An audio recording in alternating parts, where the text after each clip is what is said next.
এখন আমরা যে বিষয়টা নিয়ে কথা বলবো সেটা হচ্ছে আমাদের ট্রান্সফরমার। তোমরা বোর্ডে লেখাটা দেখতেই পাচ্ছ, ঠিক আছে? আমি ট্রান্সফরমার নিয়ে এখন কথা বলছি। তো ট্রান্সফরমার এই এই বিষয়টা জানতে গেলে তোমাদেরকে আগে ট্রান্সফরমার যে ডেফিনেশন আছে সেই ডেফিনেশনটা আগে ভালোভাবে ক্লিয়ার হয়ে যেতে হবে, ঠিক আছে? দেখো, ট্রান্সফরমার এর ডেফিনেশন কি? Transformer is a static electric device which transfer electrical energy from one circuit to another circuit without changing frequency and power. এর বাংলা অর্থ হচ্ছে ট্রান্সফরমার হলো একটি স্থির বস্তু যেটা কি করে ইলেকট্রিক্যাল এনার্জিকে একটা সার্কিট থেকে অন্য সার্কিটে ট্রান্সফার করে ফ্রিকোয়েন্সি এবং পাওয়ারকে পরিবর্তন না করে, ঠিক আছে? এই ট্রান্সফরমার দুই প্রকার হয়, একটা হচ্ছে স্টেপ আপ ট্রান্সফরমার, একটা হচ্ছে স্টেপ ডাউন ট্রান্সফরমার। তোমরা বোর্ডে অলরেডি সবই দেখতে পেয়েছো বা পাচ্ছ। প্রথমে স্টেপ আপ ট্রান্সফরমার নিয়ে জানবো, ঠিক আছে? স্টেপ আপ ট্রান্সফরমার কোথায় ব্যবহার করা হয় এবং কেন ব্যবহার করা হয়?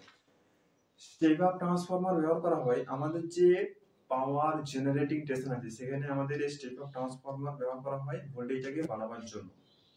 কারণ আমাদের যে পাওয়ার জেনারেটিং স্টেশন সেখানে 11 কেভি এর বেশি পাওয়ার জেনারেট করতে পারা যায় না। সেই 11 কেভিটাকে আমাদের এই স্টেপ আপ ট্রান্সফরমার সাহায্যে বাড়ানো হয়। বাড়িয়ে কত করা হয়? 150 কেভি, ঠিক আছে? কম কম 33 KV, 63 KV, 150 KV, 200 KV, 300 KV, 400 KV পর্যন্ত আমাদের এই স্টেপ আপ ট্রান্সফরমার সাহায্যে বাড়ানো হয়। তো কিভাবে বাড়ানো হয় এবং কিভাবে বাড়িয়ে সেটাকে একটা শহর থেকে অন্য শহরে নিয়ে যাওয়া হয়, ঠিক আছে? একটা শহর থেকে অন্য শহরে কেন নিয়ে যাওয়া হয়, কি করে, কিভাবে নিয়ে যাওয়া হয়? তারের মাধ্যমে। আমি যদি আমাদের স্টেপ আপ ট্রান্সফরমার না বসিয়ে যদি নিয়ে যেতাম তাহলে কি হতো? আমাদের তারের মধ্যে নিয়ে যেতে গেলে কি, তাদের একটা নিজস্ব রেজিস্ট্যান্স আছে। তো নিজস্ব রেজিস্ট্যান্স থাকা মানে সেখানে ভোল্টেজ ড্রপ হবে। রেজিস্ট্যান্স যেখানে থাকবে সেখানে ভোল্টেজ ড্রপ হবে, ঠিক আছে? তো এখানে কি হয় না, স্টেপ আপ ট্রান্সফরমার সাহায্যে ভোল্টেজটাকে বাড়ানো হয়। বাড়িয়ে দেখো, এই যে আমাদের 11 কেভি ইনপুট হয় মানে কি, আমাদের পাওয়ার জেনারেটিং স্টেশন এই সাইডে আছে, পাওয়ার জেনারেটিং স্টেশন থেকে 11 কেভি আমাদের স্টেপ আপ ট্রান্সফরমারে ঢুকছে। এবারে ট্রান্সফরমারকে এই যে এইভাবে ডিনোট করা হয়, এটা যে সিম্বল ট্রান্সফরমার, ঠিক আছে? এটা হচ্ছে প্রাইমারি কয়েল, এটা হচ্ছে সেকেন্ডারি কয়েল। তো প্রাইমারি কয়েলে আমাদের 11 কেভি ঢুকছে, ঠিক আছে? আর সেকেন্ডারি কয়েলে আমাদের পাওয়ারটা বের হবে, ঠিক আছে? প্রাইমারি কয়েলটা হচ্ছে, এটা প্রাইমারি কয়েল, এটা সেকেন্ডারি কয়েল। প্রাইমারি কয়েলটা হচ্ছে লো ভোল্টেজ সাইড আর সেকেন্ডারি কয়েলটা হচ্ছে high voltage side step up transformer ক্ষেত্রে। তো এখানে ভোল্টেজটা এই যে একটা সার্কিট থেকে অন্য সার্কিটে কিভাবে যাচ্ছে, মানে এই একটা সার্কিট আর এই একটা সার্কিট, তো একটা সার্কিট থেকে অন্য সার্কিটে কিভাবে যাচ্ছে, ঠিক আছে? এখানে তো আমাদের কয়েল আছে, ঠিক আছে? এই সাইডে কয়েলের পাক সংখ্যা কম থাকে, মানে যে সাইডে আমার লো ভোল্টেজ সাইড সেই সাইডে আমার কয়েলের পাক সংখ্যা কম থাকে, আর যে সাইডে আমার হাই ভোল্টেজ সাইড সেই সাইডে আমার কয়েলের পাক সংখ্যা বেশি থাকবে। কারণ কেন বেশি থাকবে? কারণ আমরা ওই সাইডে বেশি পাওয়ার নিতে চাই, ঠিক আছে? তার জন্য আমাদের এই সাইডে কয়েলের পাক সংখ্যা বেশি দিতে হবে। তো কিভাবে এটা বেশি হয় না, এখানে 11 কেভি যখন দেওয়া হয় তখন এই যে আমাদের এই যে কয়েলটা আছে এই কয়েলের মধ্যে ম্যাগনেটিক ফ্লাক্স জেনারেট হয়, ঠিক আছে?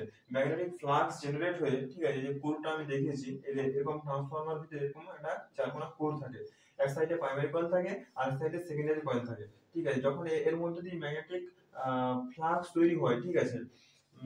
কয়েলের মধ্যেই ম্যাগনেটিক ফ্লাক্স তৈরি হয়, মানে যখন ওটাতে আমরা কয়েলের মধ্যে যখন কোনো ইলেকট্রিক কারেন্টকে দিই তখন সেটা কয়েলটা, ঠিক আছে, ম্যাগনেট আকারে কাজ করে। তো এখানে কি হচ্ছে, এখানে ম্যাগনেট আকারে ফ্লাক্সটা জেনারেট হচ্ছে এবং ফ্লাক্সটা জেনারেট হয়ে আমাদের কোরের মাধ্যমে সেকেন্ডারি কয়েলে যাচ্ছে। কোরটা কি? ল্যামিনেশন করা কোর, ঠিক আছে?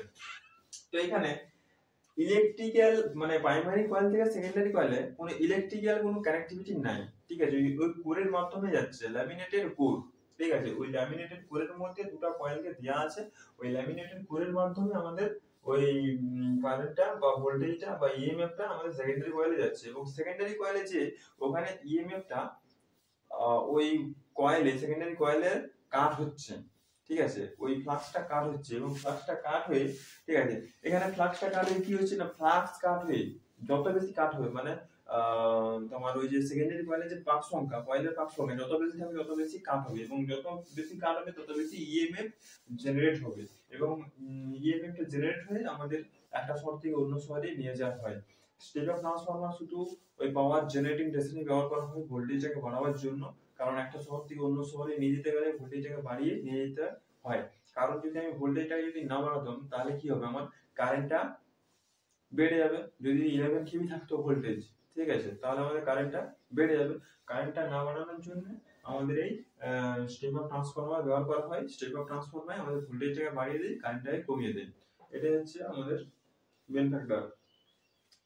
তারপরে হচ্ছে step down transformer. Step down transformer কোথায় ব্যবহার করা হয় এবং কেন ব্যবহার করা হয়? স্টেপ ডাউন ট্রান্সফরমার ব্যবহার করা হয় আমাদের পাড়াতে ব্যবহার করা হয়, ঠিক আছে। আমাদের পাড়াতে এগুলো ব্যবহার হয়ে থাকে। আমাদের যে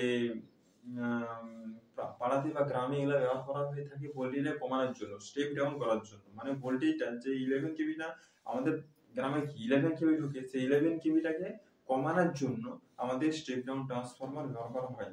তোমরা জানো বা দেখেছো হয়তো। তো এখানে কি হচ্ছে না 11 কেভি ইনপুট হচ্ছে এবং আউটপুট কত হচ্ছে 220 ভোল্ট বা সিঙ্গেল ফেজ, 440 ভোল্ট বা 3 ফেজ আমাদের বার হচ্ছে। এটাও সেম ব্যাপার। যে সাইডে আমার হাই ভোল্টেজ সাইড, সেই সাইডে আমার পাক সংখ্যা বেশি থাকবে, যেহেতু এটা 11 কেভি, মানে 11 কেভি মানে কত 11000 ভোল্ট। যে সাইডে আমার হাই ভোল্টেজ সাইড, সেই সাইডে আমার পাক সংখ্যা, কয়েলের পাক সংখ্যা বেশি থাকবে। আর যে সাইডে লো ভোল্টেজ সাইড, সেই সাইডে আমার কয়েলের পাক সংখ্যা কম থাকবে। এবারে এখানে কিভাবে আমার ইএমএফটা জেনারেট হচ্ছে বা কমছে কিভাবে বলে দিচ্ছি। দেখো এখানে 11 কেভি ইনপুট হচ্ছে।